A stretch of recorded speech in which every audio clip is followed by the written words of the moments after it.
What's up, nerds? How's it going? I want to talk about what's happening in Minneapolis, specifically why there are so many white women in Minneapolis. So, white women are definitely, without a doubt, the most privileged demographic in the West.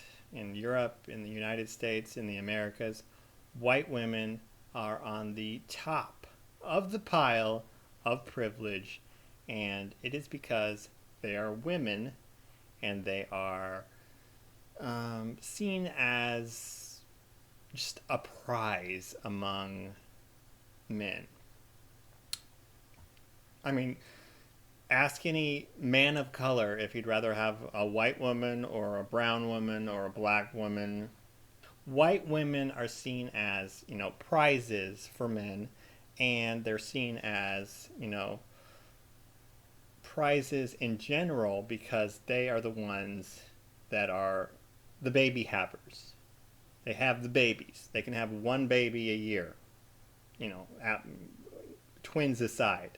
Men can have, hundreds of babies a year. When I was a teenager, I could have had like, let's see, what's 4 times 365? I could have had that many babies in a year for about like 5 years when I was a teenager into my early 20s.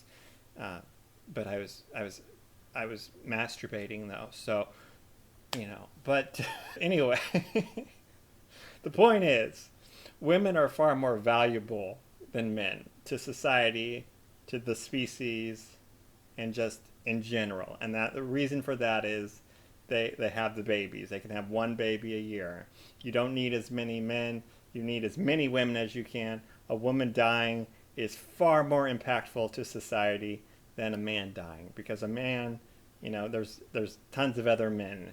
And don't be a useless man, for God's sake. Just like don't be a barren woman, don't be an ugly woman, don't be a poor man. Anyway, women are privileged, and white women are privileged especially. And so with that privilege comes a bubble, that they are protected within a bubble, and they have never faced reality. White women have never faced reality. Never, never, never, never, never. I mean, occasionally, I'm speaking broadly, but like 99.5% of the time, white women have never faced reality. When they were children, their fathers, you know, were treated them like little princesses and took care of them and, protected and provided for them. And then when they became adults, as soon as they started developing, as soon as they started growing those hooters, those yonkers, those honkers, as soon as they started, becoming sexually mature, as soon as they could have a baby, every other man other than their father, hopefully, were falling over themselves to protect and provide for these white women, these prizes of society. And so this encapsulated these white women in this bubble of delusion, and where they don't see it either. They don't see it at all. Privilege is invisible to those who have it. And they'll cite the wage gap, and I'm not going to get into that. That's a subject for another time. They'll cite the wage. They truly believe they are oppressed, but they are not. They are the most privileged people in the country, in the world, probably. And so they feel like they are essentially super women, because they've never really had any consequences befall them, because people have been taking care of them their whole life.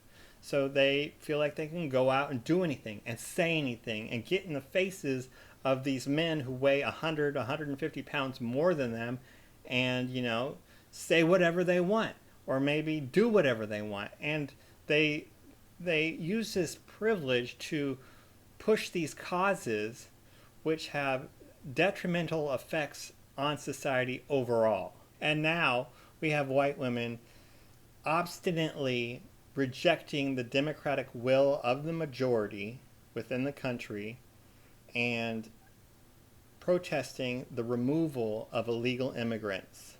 Immigration laws were passed by representatives within our country, representatives of voters, representatives that won a Democratic majority. Those representatives voted on immigration laws and passed them. And now we finally have an executive branch willing to follow through with the immigration laws. So, and that president, by the way, he won a majority of the vote. He won the popular vote.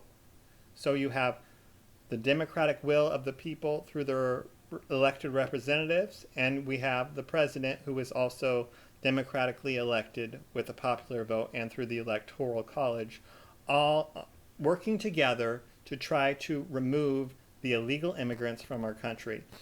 The reasons why aside, it is a legitimate thing that is being done right now. It is a legitimate in regards to democracy, in regards to the Constitution, in regards to the people of the electorate right now and in the past. And these white women don't care. They don't care. They want to use their privilege to try to block that, to block the will of the majority, because why? They're bored is what it is. They're bored.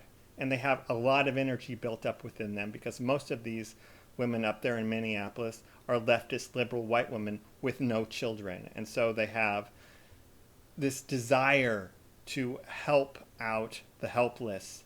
And then they're grasping at the victims of whatever, the victims of racism, the victims of the evil capitalist United States, the victims of white men, or whatever stories they tell them. They're just searching for victims to help out, to make themselves feel like they are the mothers that they never were in some capacity. They want to be good people, and they don't go to church, they don't have children, and so this is their way of expressing that need within them. And it needs to be checked. They need to be grounded, they need to be guided, and they need to be gamed into sanity. Because we cannot have criminal illegal immigrants running our streets, invading our country for years and years and years. We have to stop it, and we cannot let the most privileged demographic in our country stop us.